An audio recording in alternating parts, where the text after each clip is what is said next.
Hello all sentient beings and welcome to Transmissions Alt Mode, where we talk about all news, comics, and media related to the... On this episode of Transmissions Alt Mode, we review the Transformers G1 episode, A Plague of Insecticons. The Transformers trading card game Wave 1 Energon Edition includes foil, and guess who's going to TFNation? Today is Friday, November 22nd, 2019, and this is episode 156 of Transmissions Alt Mode. Welcome to Transmissions Alt Mode, the podcast that's now streaming on Disney+. I'm your host, Charles, a.k.a. Big C, and I'm joined by the excellent Transmissions team. Jeremy, a.k.a. Yakko. Hey, how you doing? And Daryl, the Cybertronian Beast. We're streaming on Disney Plus. Did you sell our show? No, it's just everything's on Disney Plus now, so we just got caught up in it. We were absorbed. So we're making more money though, right? No. Let's talk Transformers. Funny, Daryl. Very funny. But you donatrons, you can help us make more money, helping us keep the show going. And that's why we thank you so for your generosity. Your contributions help us keep the lights on here. So if you would like to become a donatron, just go to transmissionspodcast.com/support. And that's where you can find links to sign up on Patreon and PayPal. None of your money will go to Disney Plus, so don't worry. If you'd also like to help us out without becoming a donatron, you could buy some merchandise from our TeePublic store, and that's at transmissionspodcast.com/shop. You can also check out K-Girl's TeePublic store, and she's the artist that has done lots of work for us in the past and is just an awesome Transformers artist and artist in general. And you can check out her designs at teepublic.com/user/superstark. And again, want to remind you that Black Friday TeePublic sale is going on right now. Everything 35% off, which makes t-shirts $13 a piece. And this will be continuing until December 1st. So you've got, another week or so to buy some TeePublic stuff for much cheaper than it usually is. All right, well, let's start off with some comics news. All right. Well, first up, we've got some covers. We've got Angel Hernandez, the regular artist for the new Transformers series, is doing the cover or the retailer incentive cover for issue 3 of Transformers Galaxies. This cover features looks like Termagax and Wheeljack with Devastator in the background here. It's very cool. It's interesting to see the main Transformers artist doing the covers for the other Transformers series. It's a really neat effect he has there with the light coming from Devastator's eyes. Yeah. The next cover we have is from Transformers number 15. This is also the retailer incentive cover for that issue. This is by Luca Pizzari.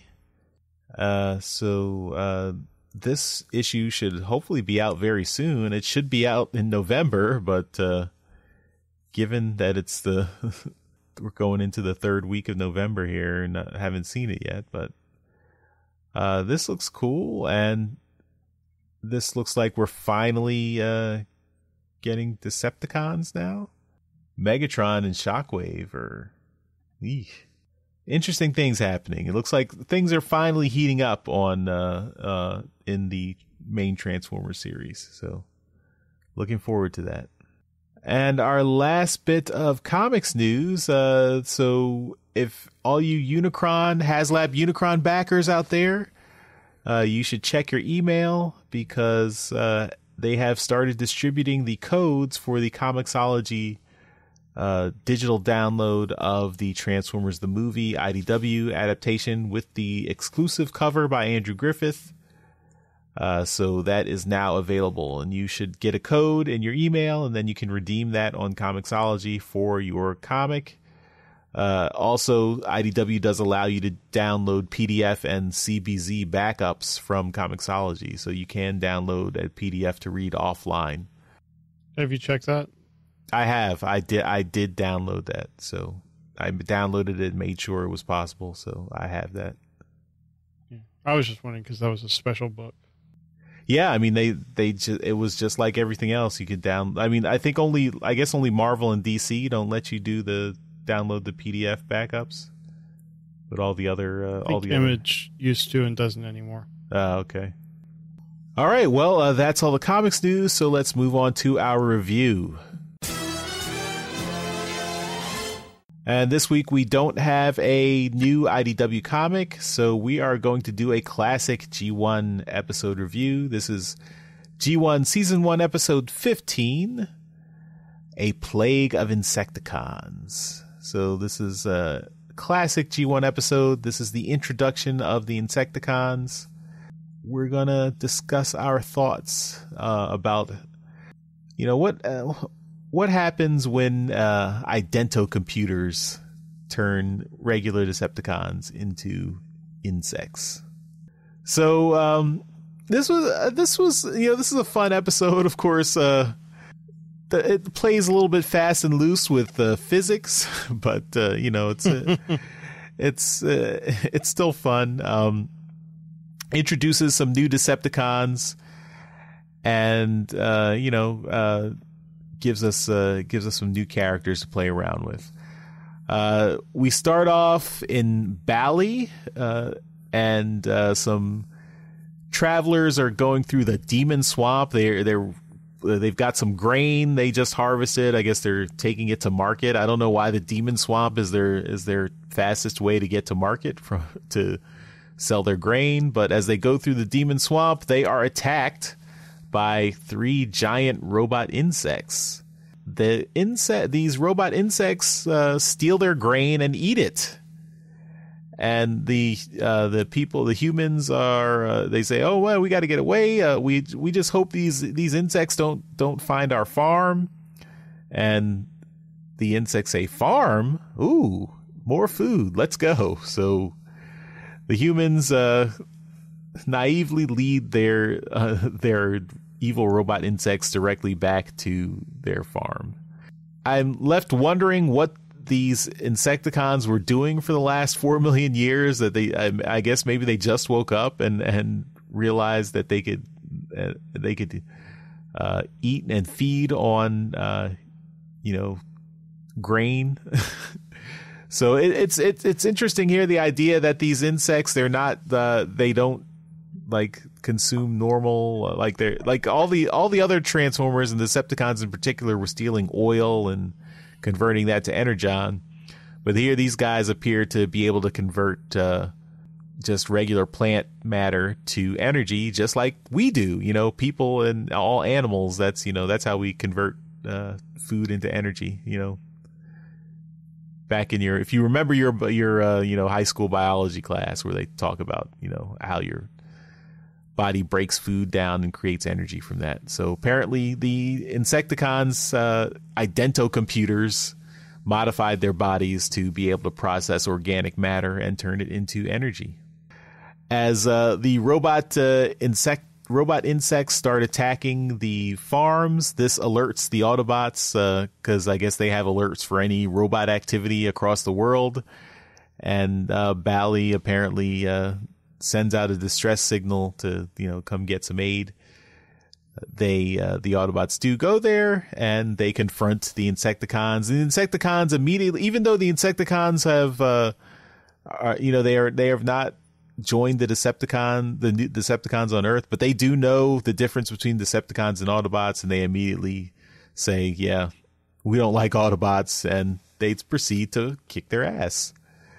Megatron and the Decepticons have also got word of these new robots, and they go and find them and realize that, hey, these guys are Decepticons. They find their ship, their escape pod, or that was apparently launched from Cybertron at the same time as their ship 4 million years ago, and they see the Decepticon symbol, so they know that these are fellow Decepticons. It's a little bit odd that the Insecticons don't even recognize Megatron. I mean, they must have been Decepticons from the other side of the planet or something that just never encountered the main Decepticon army. But since they do see that they are fellow Decepticons, they team up to fight the Autobots. Meanwhile, as the Insecticons keep the Autobots busy, the Decepticons find a conveniently located oil refinery on Bali. I mean, it's weird that there's an oil refinery there, but they have one, and they proceed to start stealing the energy there. Then when the Insecticons come to, after they've gotten rid of the Autobots and hassled Jetfire a bit, they come to get their share of the meal. So Megatron gives them a nice big oil tanker for them to feed on, and they proceed to punch holes in the oil tanker and then cause a little bit of an oil spill too. While they're kind of messy eaters, those Insecticons. Of course, the Autobots catch up to them, and there's a big battle at the oil refinery, and there's a fire because, of course, when you're shooting lasers at oil, you set it on fire. But Ironhide's there. He's got his liquid nitrogen to put out the flames to keep the ship from exploding. But then, just as the Autobots are starting to turn the tide, there's a big thunderstorm, and Shrapnel says, "All right, now we've won. With this lightning storm, we are going to win the day because they can tap into the power of the lightning and turn that into very destructive energy bolts, which they proceed to fire at the Autobots, which knocks them down pretty severely. But then Spike realizes, hey, rubber is insulation, so if you're rolling on rubber tires, lightning can't hurt you. So I'm not really sure that's how lightning works. I don't think lightning, like if you put a lightning rod in the ground, I'm pretty sure the electricity still travels through you. So I don't know if that really is helpful, but in the world of the Transformers cartoon, I remember being told that if you were in your car and a power line comes down and hits your vehicle, you're just supposed to sit in the car. You're not supposed to even touch anything. Yeah, but we aren't made of metal. No, I know, but that's the whole thing. Is the tires actually keep you insulated. Right, but that wouldn't, if you're sitting on the outside of the car riding it, I don't think it would have the same effect. But what's touching the ground? Well, the rubber. Yeah. But you're inside the car. You're not touching the metal exterior. That's why the electricity doesn't touch you. Yeah. Here you have the Autobots riding on top of the other Autobots because of the rubber wheels. I don't know if that would work. Mm-hmm. Yeah. I mean, it is a cool visual to see Optimus Prime standing on Ironhide and Brawn, and he's basically surfing them, but I think the lightning would still hurt them. Mm-hmm. But anyway, they defeat the Insecticons. The Insecticons decide, they do what all good Decepticons do when the going gets tough. They retreat, but before they retreat, they go and steal the other Decepticons' energy, Energon cubes, and eat it. And the Megatron doesn't like that, and he's like, "Forget the Autobots. Let's get those traitorous Insecticons who stole our energy." And they fly off, and the Autobots are like, "Yay!" Good to hear the Decepticons fighting Decepticons, but of course, since their engineering is the same, their hostility won't last forever, and they'll eventually just reconcile and work together again. Don't ask me why that is, but apparently, just because you're a fellow Decepticon, you can't stay mad forever. Apparently, so they'll be back. That's the point.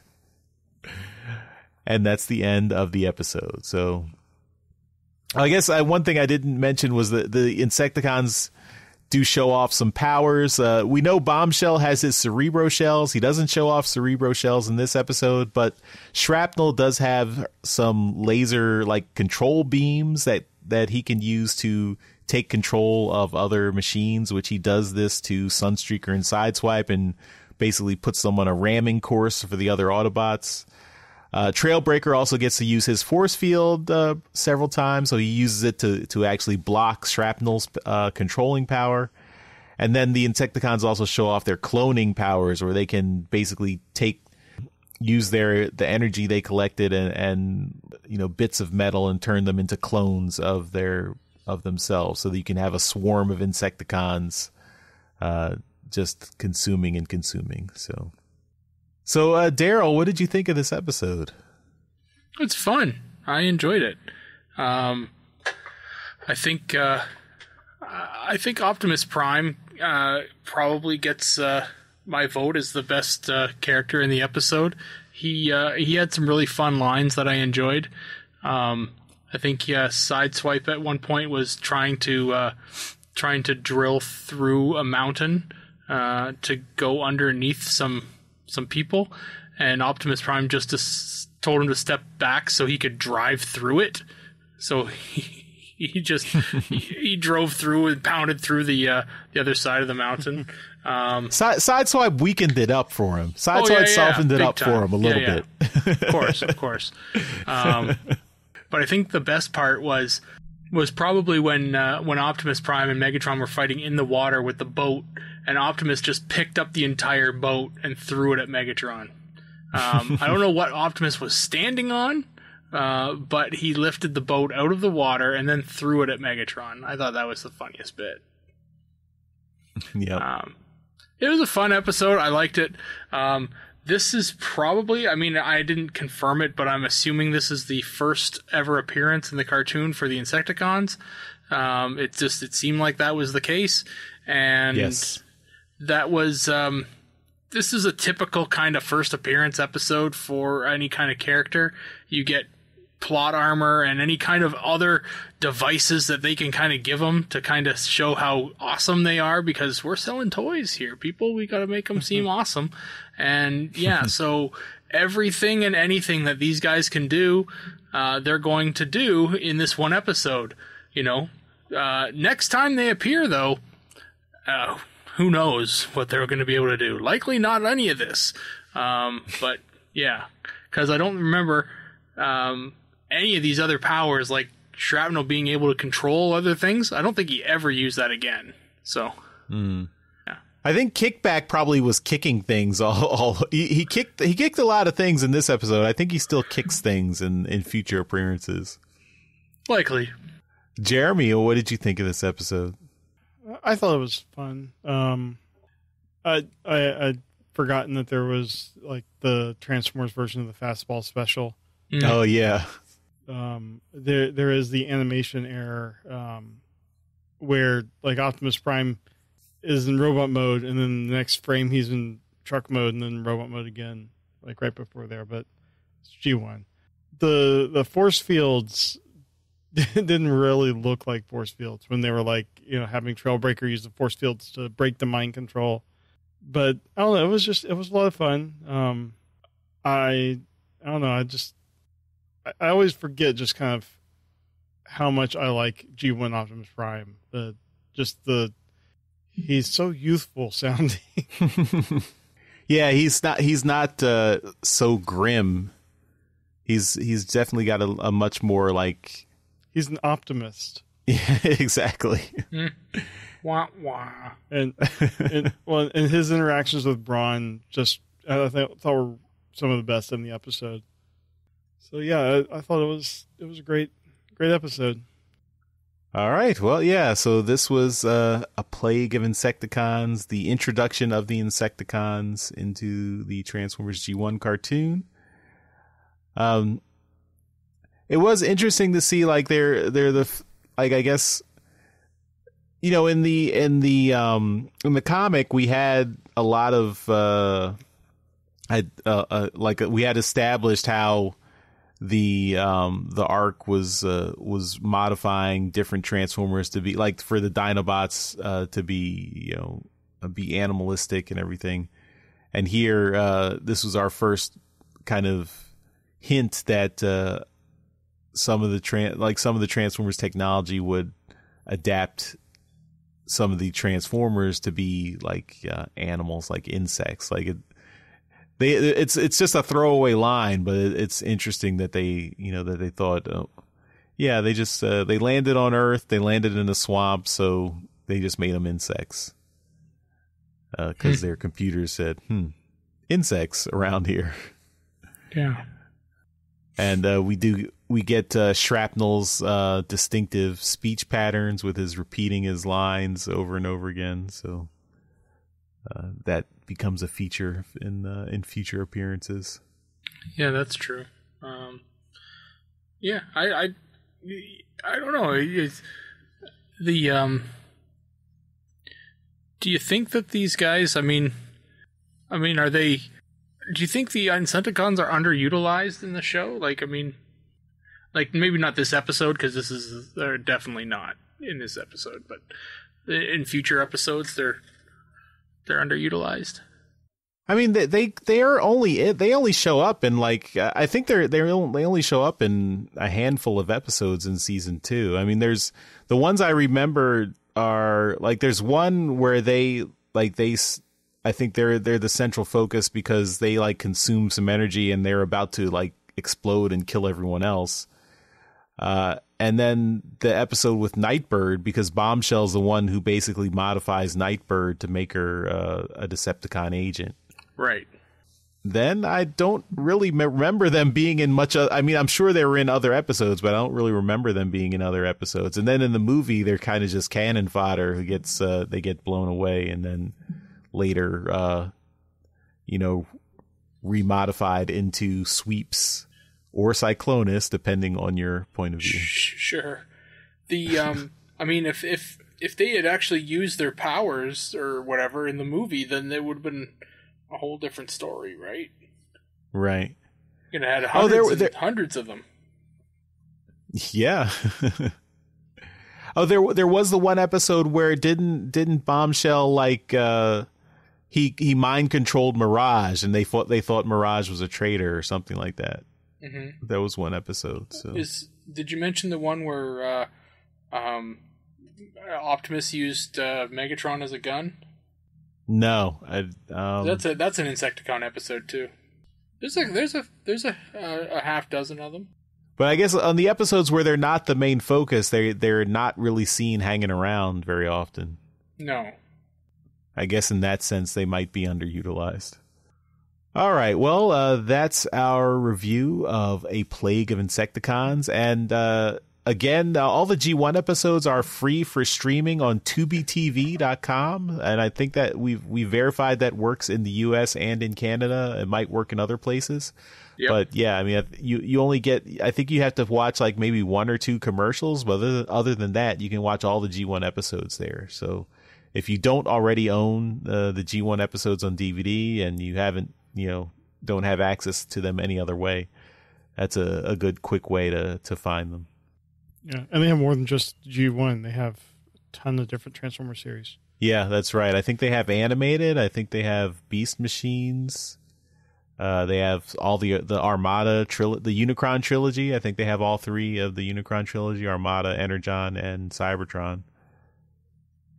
We'll forgive them. That's somebody's G1. Yeah, I guess their G1 is still better than the live-action movies.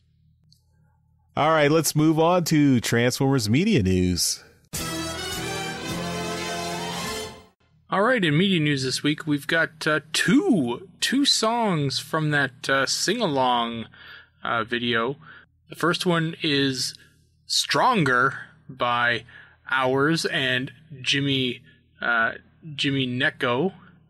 And the second one is Exiled by Spurs. And so if you're listening to those, you got another two to add to your list there. Rescue Bots Academy is going to premiere in Australia. That's good news. I haven't actually watched it myself, but it's a little young. But it's going to premiere, and has already premiered, actually. It premiered on Thursday, November the 14th at 7 a.m. on Channel 9 Go. And we've got one last topic about the trading card game. There's a new special edition of the set coming out it's being called Wave 1 Energon Edition, and it includes foil versions of Tandem Targeting System and All Out Attack. So these are some popular cards from Wave 1, and they're getting some nice new shiny versions. And that's it for media news. All right, let's finish up with convention news. We have some TFNation news. All the convention news this week is TFNation. They have announced 4 guests. First 2 are names familiar to everyone. The first one is Jack Lawrence, who did work on Lost Light. He's also done... he's currently the artist on the IDW Sonic the Hedgehog series. He's done a number of other comics and stuff, so he will be there all weekend. I'm sure he is going to take commissions, so you can follow him on Twitter and probably see that information. Next one we have is Mr. James Roberts, who is no stranger as well to this convention. He is, he's done more than ECI, Lost Light, all this stuff. He's currently working on the IDW's RPG Starcadia Quest. I guess the comic that's based on that RPG. So that's pretty cool. And then the 2 new people we have, we've mentioned them in our coverage of the new series. 2 of the new artists actually have their roots in the fandom, and like particularly in the UK and in the Forge section of TFNation, where they have their fan artists. Anna Malkova, who has done, I guess both of these have done work on the new series, but she's also done some web comics and is working on some mobile games. She will be there all weekend, as well as Beth McGuire Smith. And I think we've enjoyed, with all the new artists, I think we've enjoyed these 2 probably more than some of the others. So I guess check them out, let them know what you think of their art, and get them to sign some books. And they will be there all weekend. And it's always nice to see kind of people move from the fan side to professional side. That is it for convention news this week. All right, and that will do it for this episode of Transmissions Alt Mode. Thanks, everyone, for listening, and we will see you next time. Bye-bye. McClunky. Later. Hey, everyone. Thanks for listening to this episode of Transmissions. But just because this episode is over doesn't mean the Transformers fun has to stop. Join us and other Transformers fans on our Discord chat server by visiting transmissionspodcast.com/Discord. If you would like to learn more about how you could support the Transmissions Podcast, just visit transmissionspodcast.com/support. Thank you all for listening, and we'll see you again next week.